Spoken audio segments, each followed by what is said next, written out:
Hello everyone, I'm Mr. Yusuf and I'm going to explain for you the passive and active voice. This is actually for the 8th grade at Finnish Systems School. This is page 158 and we're going to do the active and passive voice. Actually, the active voice and the passive voice, the main difference between them is about the subject. It is the subject that determines the difference between them. So actually in the active voice, the subject of the sentence performs the action expressed by the verb. So actually the subject is the action, the subject who expresses the verb. So it is actually, for example, Kristen made pancakes for breakfast. Who made the breakfast? Who made the pancakes? It is actually Kristen, which is mentioned here as the subject of the sentence. So this is what we call an active voice. We have the subject which performs the verb. We have the subject and it is here our subject which performs the verb. So actually Kristen here is the subject that performs the action. It is actually Kristen which is the subject that performs the verb or the action. The active voice can be in any verb tense. So the active voice, it can be like carry any verb tense. It could be in present, it could be in past, it could be in future. So this is actually the active voice. The active voice, you would have the subject which performs the verb, which has the verb. It is actually the subject. And the verb, it could be in present, it could be in past, it could be in future.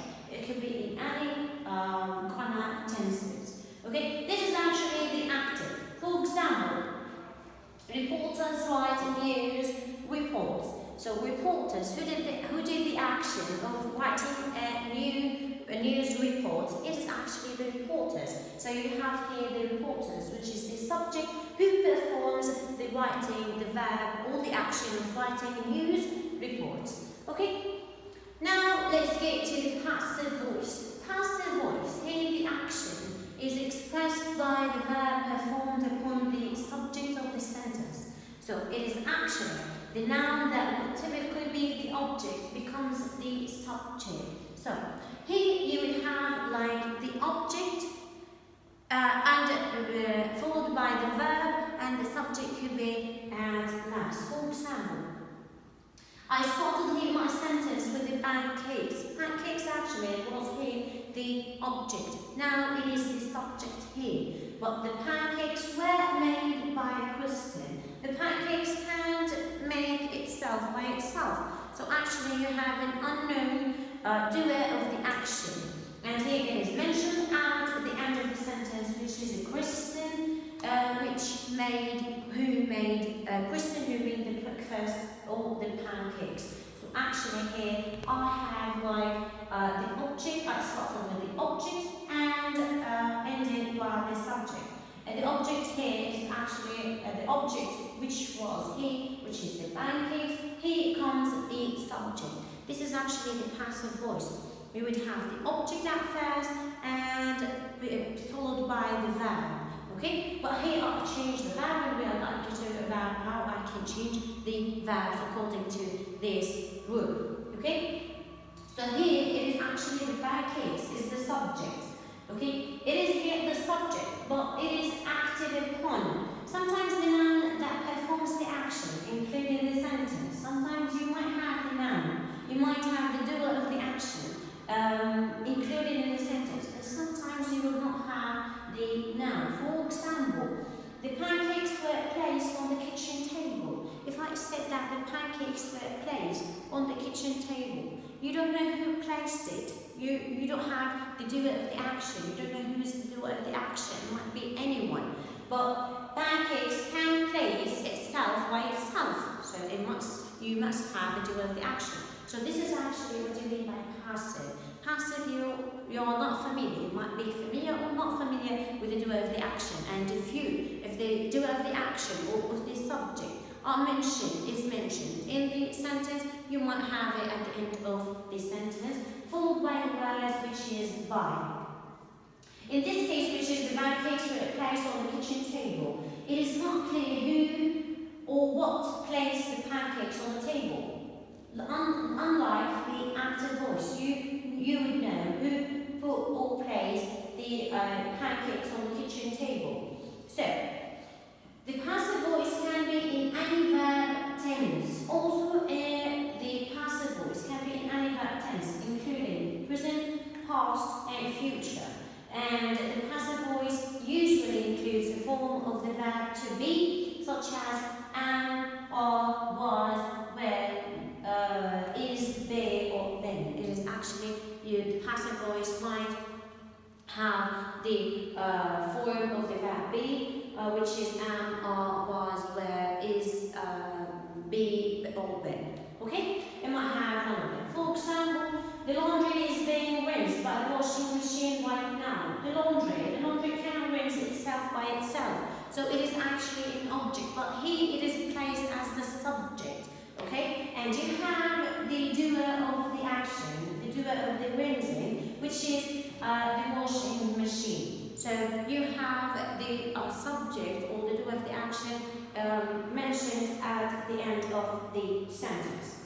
Now, this is actually the main difference between the active and passive voice. Active voice, you would have the doer of the action or the subject at the beginning of the sentence, followed by the verb, so you are familiar with the verb. The passive voice, you might have the subject mentioned or not, but if it is mentioned, you would have it in place of the object. And if it can be not mentioned, it can't be.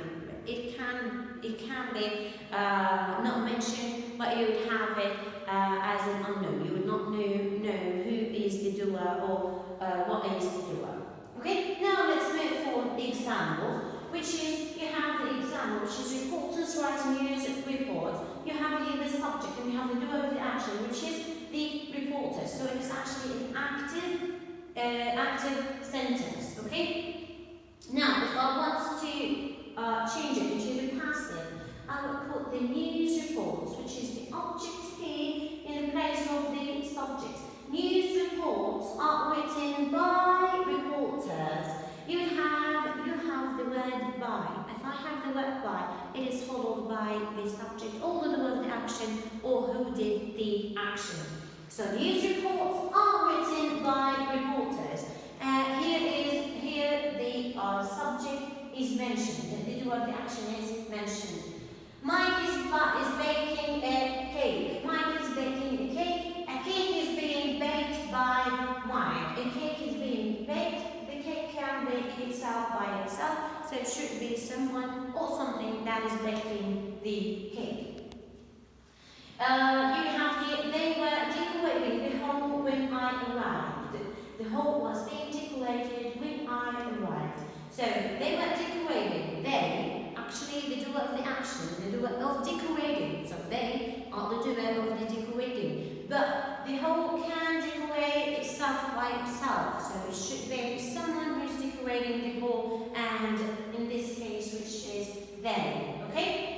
Lisa has recorded a song. Lisa has recorded a song. A song has been recorded. If I say a song has been recorded, it is actually a full sentence.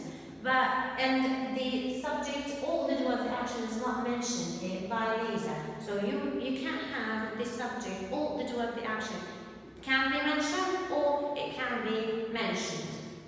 Okay. Now you have some rules to follow depending on the grammar tenses, the grammar rules which you have. How I can change from active into the passive. Okay. So, if you have a sentence with a present simple, and you know that present simple is the present simple which I use for routines, facts, and so on, and I can add, which is the verb add as it is, the verb, and I can add like s or es if I have the pronoun or if I have a singular subject. Present simple I can change it into, I would change it, for example, make. I would change it into am is are made. Am is are plus the verb, which is the third verb for make, which is made, which is the past participle for the verb. So actually, the present simple I would change it into is, am, or are. depending on the subject I have, is for he, she, it, or and it's singular. Am is for I, are is for they, you, we, they, we, you.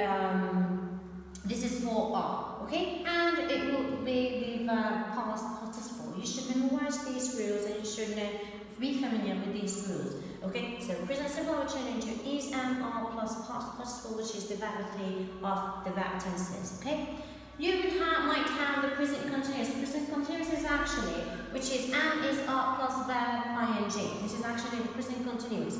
You might have the present continuous, which is am, is, are plus verb ing. I would change it into am, is, are, being, and verb 3. I would change it into am, is, are plus being, and plus the past participle, the third verb, which is the past participle plus being plus past participle. This is actually for the present continuous. If you have an active voice sentence, and you want to change it into passive voice, and the active voice sentence, which is present continuous, which contains of am, is, are plus verb ing, you would change it into am, is, are plus being plus past participle. The third rule, which is the past simple. Past simple, if you have an active sentence, which is in the past, for example, wrote, you would change it into was, were, plus the third verb, which is the past participle. Was or were, plus the verb 3. Okay? The fourth one, which is the past continuous, you would have was or were plus ing. If you have an active voice sentence, which is was, were, verb ing, you would change it into the past continuous, which is was, were, being, plus the third verb, which is the past participle of the verb. The fifth rule is it is the present perfect. You would have or has plus past participle. You would change it into the present perfect, which is have, has, been, and the past participle, which is the fact verb of the verb. You should memorize these rules. You should be familiar with these rules. And the last one, you would change had, read, which is the past perfect. You can change it into had read, which is the past perfect. You can change it into had, been, plus the verb 3 or the past participle. The seventh one, which is the future simple. The future simple, which is will plus verb infinitive. Future simple, you would change it into will be plus the past participle, which is that verb, which is will be written. For example, you would have an active sentence, which is I will write an essay. You would change it into an essay will be written. Okay? You can add by me, or it can be a full sentence. An essay will be written. I added the be, will, be plus the verb 3, which is the past participle. The last one, which is going to, you would have is, am, or are plus going to. You would change it into is, am, are going to be. You would add the word be after going to. So, for example, he's going to make a speech next week. A speech is going to be made plus the verb 3, which is the third verb plus the past participle. So, a speech is going to be made by him. So this is actually the rules that you should be familiar and you should memorize it. It is actually these tenses, how I can change it to passive voice. You should be familiar with these rules and you should memorize it. And you should get it like precisely. Okay? This is how we can change an active voice into a passive voice. And I might give you an example, which is to change it from passive into an active. You should be familiar with the rules, and if you want to change it from passive to active, you can, like the same rules you can have here, you can use the active voice. So it is the same rules and it can be in either ways. You should be familiar with them and you should memorize them. Okay, this is actually the difference between the active and passive voice. Stay well and I hope you enjoyed it. And don't forget that you have a homework, which is exercises 1 and 2, page 159. Thank you, stay well.